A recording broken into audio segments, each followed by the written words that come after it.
2026년 3월 대한민국 항공우주 산업의 시계가 갑자기 빨라졌다. 한국항공우주 산업이 준비 중인 KF-21 양산 1호 출고식 일정이 당초 계획보다 약 6개월 앞당겨졌다는 사실이 조용히 흘러나왔기 때문이다. 겉으로 보기에는 단순한 일정 조정처럼 보일 수 있지만 군사 항공 분야를 조금이라도 이해하는 사람이라면 이 변화가 결코 가볍지 않다는 점을 즉시 알아차릴 수 있다. 양산 전투기 출고 일정은 개발 성과, 시험 비행 결과, 통합 무장 검증, 그리고 국제정치적 변수까지 모두 반영된 결과물이기 때문이다. KF-21 양산 1호기의 조기 출고는 단순한 생산 속도 문제가 아니다. 이는 KF-21 블록 1 개발이 예상보다 훨씬 안정적으로 진행되고 있으며 핵심 시스템에서 중대한 기술적 장애가 발생하지 않았다는 강력한 신호다. 특히 전투기 개발에서 가장 많은 시간이 소요되는 영역은 비행 제어 안정성, 레이더와 센서 융합,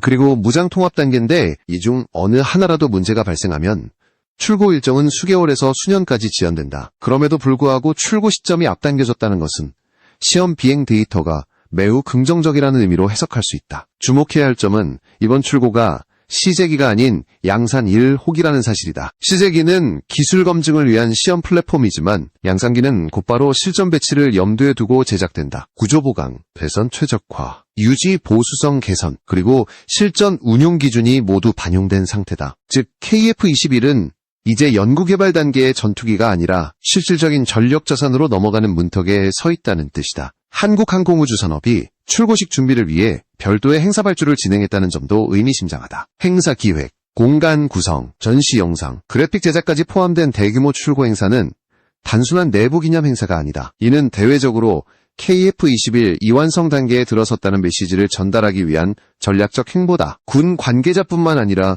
해외 군사 관계자, 잠재 수출국, 방산업계가 이 출고식을 주의 깊게 지켜볼 수밖에 없는 이유다. 더 중요한 부분은 일정이 앞당겨진 배경이다. 당초 KF-21 양산 1호기는 2026년 하반기 출고가 유력하게 거론되었다. 그러나 현재 계획은 3월 출고로 바뀌었다. 이 정도의 일정 조정은 단순한 내부 판단만으로는 불가능하다. 방위사업청, 공군, 국방과학연구소, 그리고 각종 협력업체들의 검증 결과가 동시에 긍정적이어야만 가능한 결정이다. 다시 말해 KF-21은 현재까지의 시험 비행과 지상 시험에서 예상 이상의 안정성을 입증하고 있다는 의미다. 이 조기 출고는 블록 2 개발 일정에도 직접적인 영향을 미친다. 블록 1이 안정적으로 마무리되면 블록 2 개발 과정에서의 위험 요소가 크게 줄어든다.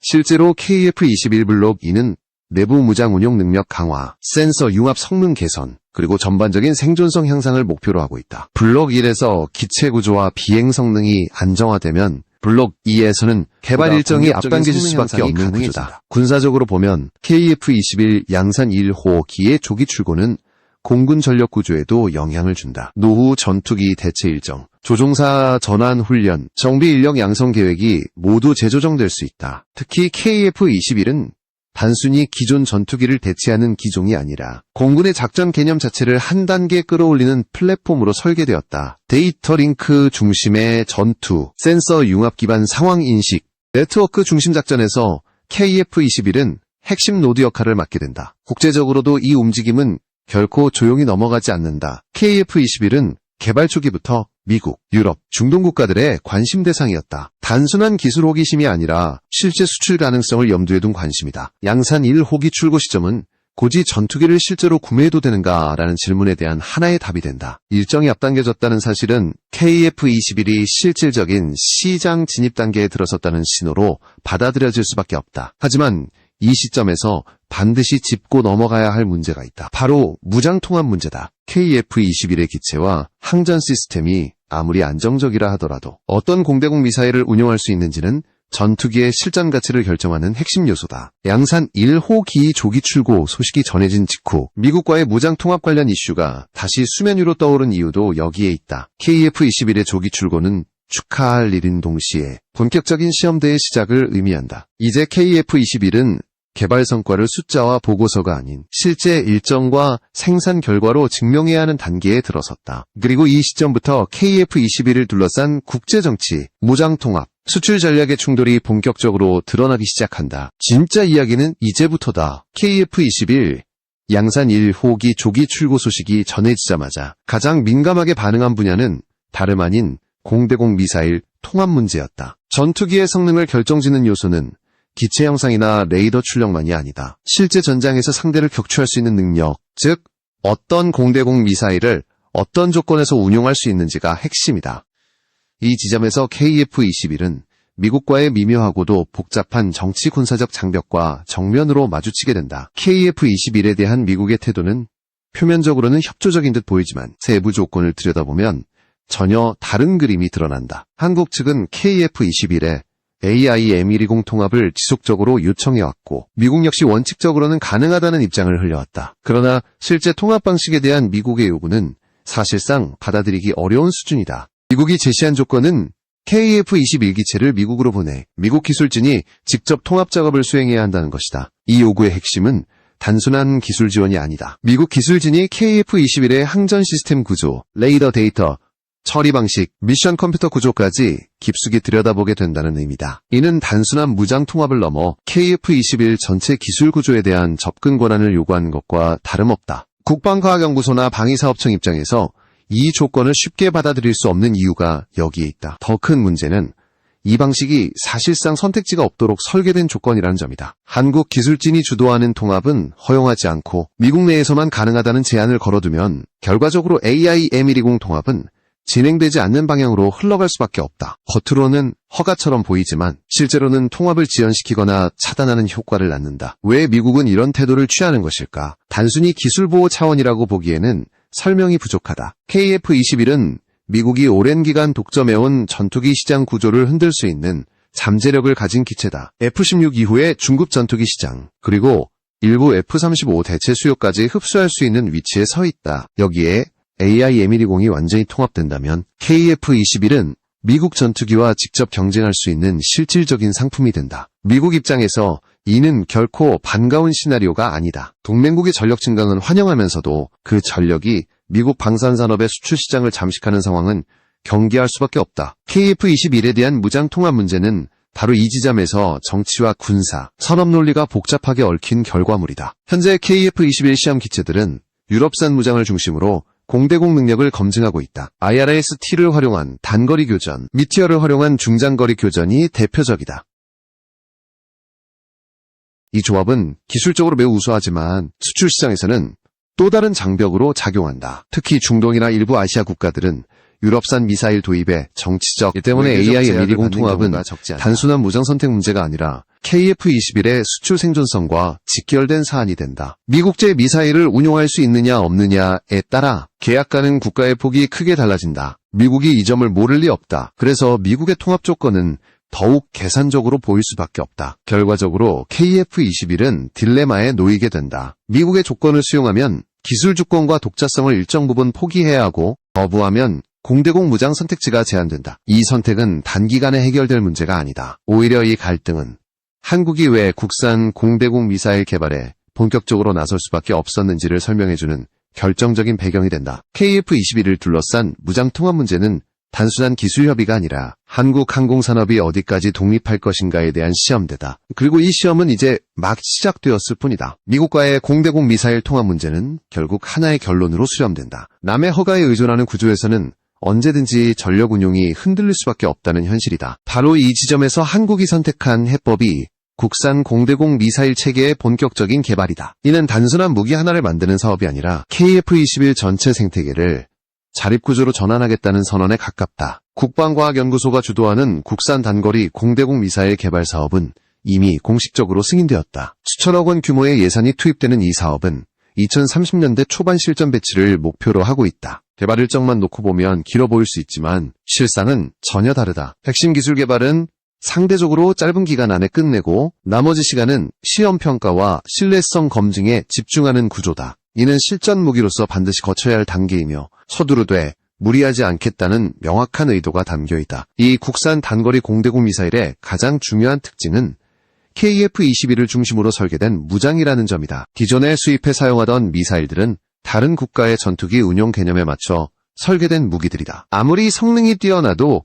KF-21의 센서 구조, 데이터 링크, 전술 개념에 완벽하게 최적화되기는 어렵다. 반면 국산 미사일은 처음부터 KF-21의 레이더, 헬멧 조준 체계, 전자전 환경을 기준으로 개발된다. 특히 단거리 공대공 미사일에서 중요한 요소는 교전 상황 인식과 반응 속도다. 최신 공중전은 시야 안에서만 벌어지지 않는다. 조종사는 헬멧 조준 장비를 통해 시선만으로 목표를 지정하고 미사일은 그 정보를 실시간으로 받아 추적한다. 이 과정에서 센서 융합과 데이터 처리 지연은 곧 생존성과 직결된다. 국산 미사일은 이러한 흐름을 하나의 체계로 묶어 설계할 수 있다는 점에서 결정적인 이점을 가진다. 또 하나 주목해야 할 부분은 기술 축적 효과다. 공대공 미사일은 단순한 추진체와 탐색기로 끝나는 무기가 아니다. 적외선 영상 처리, 고기동 제어 알고리즘, 전자전 대응 로직, 데이터 링크 암호화 등 항공 우주 기술의 정수가 집약된 무기다. 이 기술들이 축적되면 단거리 미사일에 그치지 않고 중거리 이상 공대공 미사일 개발로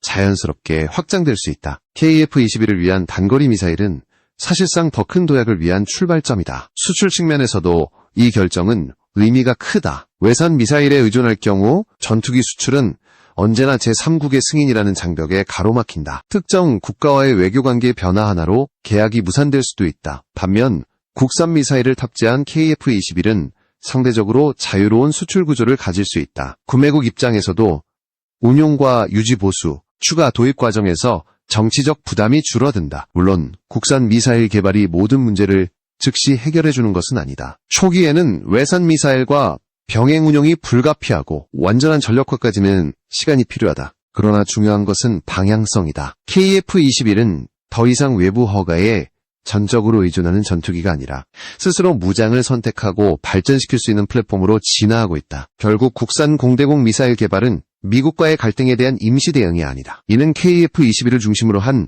한국 항공전력의 주권을 확립하는 과정이며 동시에 미래 수출 시장에서 협상력을 확보하기 위한 전략적 선택이다. 그리고 이 선택은 곧 KF-21의 실전 능력을 평가하는 또 하나의 시험대로 이어진다. 국산 공대공 미사일 개발이 선언되면서 자연스럽게 관심은 KF-21의 센서와 전투체계로 이동한다. 아무리 미사일 성능이 뛰어나더라도 이를 제대로 활용하지 못하면 전투력은 반감된다. 공중전의 승패는 이제 단순한 기동 성능이 아니라 얼마나 빠르고 정확하게 정보를 수집하고 공유하며 결정을 내리느냐에 달려있다. 이 중심에 있는 것이 바로 KF-21의 AESA 레이더와 센서 융합 체계다. KF-21에 탑재되는 AESA 레이더는 기존 기계식 레이더와 근본적으로 다른 개념의 장비다. 수천 개의 송수신 모듈이 전자적으로 빔을 조향하며 동시에 다수의 목표를 탐지하고 추적할 수 있다. 단순히 탐지거리만 늘어난 것이 아니라 표적 식별 정확도와 전자전 대응 능력까지 포함된 종합 전투 센서라고 보는 것이 맞다. 이는 공대공 교전에서 먼저 보고, 먼저 쏘고, 먼저 이탈할 수 있는 조건을 만들어준다. 여기에 헬멧 조준 체계가 결합되면서 KF-21의 단거리 교전 능력은 질적으로 달라진다. 조종사는 기체의 정면을 향하지 않아도 된다. 시선만으로 목표를 지정하면 센서와 미사일이 그 정보를 즉시 공유한다. 이는 근접 공중전에서 결정적인 차이를 만든다. 과거처럼 기술을 돌리고 조준선을 맞추는 과정이 줄어들수록 생존 확률은 기하급수적으로 상승한다. 데이터 링크 역시 빼놓을 수 없는 요소다. 현대 공중전은 단일 기체의 싸움이 아니다. KF-21은 다른 전투기, 조기경 보통제기, 지상 지휘소와 실시간으로 정보를 주고받는 네트워크 전력의 일부로 설계되었다. 표적 정보, 위협 데이터, 전자전 상황이 공유되면서 개별 조종사의 판단 부담은 줄어들고 전체 전투 효율은 극적으로 높아진다. 공대공 미사일 역시 이 네트워크의 일부로 기능하게 된다. 특히 최근 단거리 공대공 미사일의 사거리가 과거보다 크게 늘어나면서 양방향 데이터 링크의 중요성은 더욱 커지고 있다. 미사일 발사 이후에도 표적 정보가 갱신되면 교전 성공 확률은 크게 올라간다. KF-21은 이러한 흐름을 염두에 두고 설계된 전투기이며 국산 미사일 개발 역시 이 체계와의 완전한 연동을 목표로 하고 있다. 이 모든 요소를 종합하면 KF-21의 전투 능력은 단일 장비의 성능으로 설명할 수 없다. 레이더, 센서, 헬멧 조준, 데이터 링크, 미사일이 하나의 유기적 체계로 작동할 때 비로소 진짜 전력이 완성된다. 그리고 이 통합 능력은 단순한 기술 문제가 아니라 얼마나 독자적으로 체계를 설계하고 통제할 수 있느냐의 문제다. KF-21이 가진 강점은 바로 이 통제권에 있다. 외산 장비를 단순히 가져다 쓰는 것이 아니라 전체 구조를 이해하고 조정할 수 있는 능력을 확보하고 있다는 점이다. 이는 향후 성능 개량과 무장 추가, 그리고 새로운 전술 적용에서 결정적인 차이를 만든다. 블록 2, 블록 3로 이어지는 KF-21의 진화는 바로 이 기반 위에서 가능해진다. 결국 KF-21의 센서와 전투체계는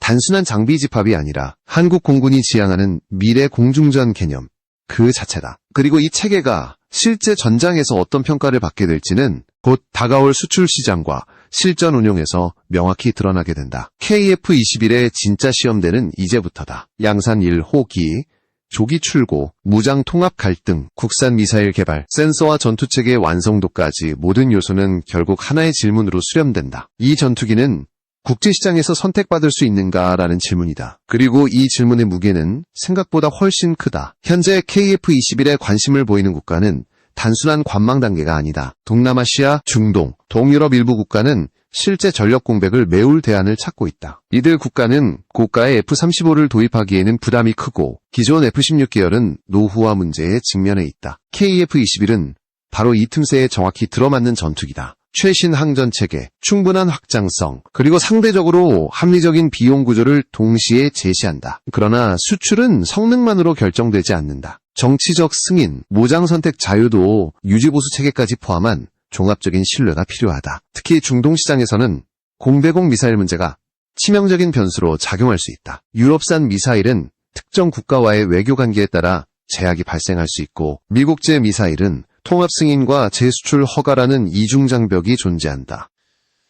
이 상황에서 국산 공대공 미사일의 존재는 단순한 선택지가 아니라 협상의 무기가 된다. 구매국 입장에서 KF-21이 국산 미사일을 안정적으로 운용할 수 있다면 정치적 리스크는 크게 줄어든다. 무기 도입 이후에도 추가 구매와 개량, 운용 방식에 대한 자율성이 보장되기 때문이다. 이는 단순한 성능 우위를 넘어 전략적 신뢰로 이어진다. KF-21이 단순한 전투기가 아니라 하나의 독립된 전력 패키지로 인식되기 시작하는 지점이다. 동시에 한국 입장에서도 이는 방산산업의 구조를 바꾸는 계기가 된다. 지금까지 한국은 기체를 수출하더라도 무장과 핵심 부품에서 제약을 받는 경우가 많았다. 그러나 KF-21과 국산 미사일 체계가 함께 자리 잡으면 수출 협상에서 주도권을 쥘 수 있는 영역이 넓어진다. 가격 협상뿐만 아니라 기술 이전, 공동 생산, 장기 운용 계약까지 논의 범위가 확대된다. 물론 넘어야 할 산은 여전히 많다. 국산 미사일은 실전 배치까지 시간이 필요하고 KF-21 역시 단계별 성능 향상을 거쳐야 한다. 하지만 중요한 것은 방향이 명확하다는 점이다. KF-21은 더 이상 외부 결정에 따라 운명이 좌우되는 전투기가 아니다. 자체 기술과 자체 무장을 바탕으로 성장하는 플랫폼으로 자리매김하고 있다. 결국 KF-21의 성공 여부는 한두 번의 계약으로 판가름나지 않는다. 첫 수출, 첫 실전 배치, 첫 성능 개량이 차곡차곡 쌓이면서 신뢰가 만들어진다. 그리고 그 출발선에 바로 지금의 KF-21이 서 있다. 양산 1호기 조기 출고는 단순한 일정 뉴스가 아니다. 한국 항공전력이 세계 무대에 본격적으로 시험대에 오르는 순간을 알리는 신호탄이다. 이제 선택은 국제사회와 잠재 구매국의 몫처럼 보일 수 있다. 그러나 동시에 이는 한국이 스스로에게 던지는 질문이기도 하다. 우리는 어디까지 독립할 것인가? 어디까지 책임질 것인가? KF-21은 그 질문에 대한 가장 현실적인 답을 제시하고